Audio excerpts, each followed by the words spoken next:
Republicans won everything in Wisconsin in 2010. They won the governorship, obviously, with Scott Walker. They won the legislature. They won this Republican majority in the Wisconsin State Senate.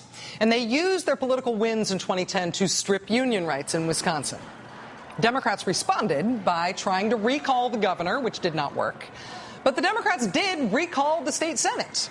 It took them 2 rounds. In the first round, they recalled 2 Republican state senators who had voted to strip union rights. That left them 1 vote shy, left the Democrats 1 vote shy of a majority.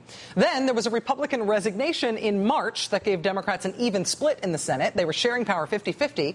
And then last month, the Democrats won it. Democrats recalled another Republican state senator, which gives the Democrats an outright majority of the Senate. So Wisconsin Republicans still have the governorship, they still have the state assembly, but they have lost the Senate. And for a party that spent more than a year fumbling away their unilateral control of the state Republicans sounded kind of okay with losing the Senate. The old Republican boss of the Senate said, quote, whatever they want to do, that's within their purview as the majority. Another Republican, newly in the minority of the Senate now, said, quote, it's not a big hit. We're going to have the majority back in November. It is true. Come November and the general election, half of the seats in the Senate are going to be up for grabs in districts that the Republicans drew to their own liking back when they had total control of the state. So it is going to be tough. It's also true that the Wisconsin legislature is not scheduled to meet again until January, which is after those November elections. So, yeah, sure, let the Democrats have the Senate for summer vacation. They can throw some beach balls around, play ping pong with the Senate president's gavel. It's cool. We don't care. You want to see which Wisconsin Republican did not get that memo? It's this guy, the guy who lost, State Senator Van Wanggaard of Racine, who is the senator who lost his seat to a Democrat in his recall election last month. Mr. Wanggaard is not letting this go.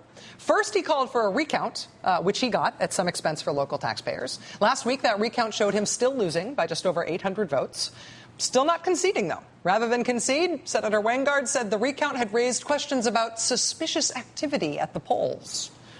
And as all of this is going on, Republicans in Wisconsin, who have lost control of the state Senate, are not giving up control of the state Senate. Today, Mr. Wanggaard said he might sue over the results of the recount. State law would allow him then to raise unlimited money while his lawsuit drags on, which, of course, would make him the new wide end of the funnel for right-wing cash pouring into state Republican coffers. So is that why Senator Wanggaard will not let this go, the money? Or is it because it's embarrassing for Wisconsin Republicans if Democrats have the majority, even in the summer when Wisconsin Republicans say they're fine with that and nothing happens anyway? Is it because it's embarrassing for Senator Wanggaard himself to have lost? And if so, then why drag it out for longer and getting more attention? Why keep flailing instead of just making a dignified concession and then going on vacation somewhere without internet? Is it because Democrats might use their majority, even out of session, to look into how Republicans drew these new districts in Wisconsin, which Republicans have been trying very hard to keep secret?